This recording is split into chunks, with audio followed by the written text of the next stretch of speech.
नादिर खैर पर नाथन शाह में बरकत अली चांडू की रिपोर्ट मुताबिक गोठ अली मोहम्मद लाशारी में सालन का सेमेज कोर्ट जो जवाब जाना गवर्नमेंट गर्ल्स प्राइमरी स्कूल बंद होने खिलाफ गोठाणा जमील लाशारी सदाम लाशारी बेन गोठाणा हथन में बैनर खड़ी प्रेस क्लब अॻियां सख्त एहतजाज किया। जमील लाशारी सदाम लाशारी बेन जो चवण हो तो असांजे गोठ अली मोहम्मद लाशारी में गवर्नमेंट गर्ल्स प्राइमरी स्कूल की बिल्डिंग 2008 जी ठहियल है, उनके सेमेज कोर्ट जो सबब जाना बंद किया वियो है, जॾहिं त इहो साॻियो ई स्कूल कुछ महीना अॻु सेमेज कोर्ट न हुजण सबब हिकु फीमेल टीचर के 6 महीना ताईं मुक़रर करे स्कूल खोलराए वई। उन टीचर के सेमेज कोर्ट जो जवाब जाना उतां बदली करे स्कूल बंद किया वियो है,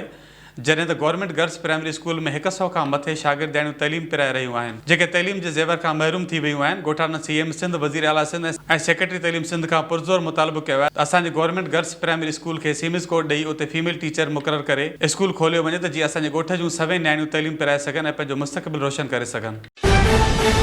For more news and updates, keep watching BTV News First Ultra HD web channel.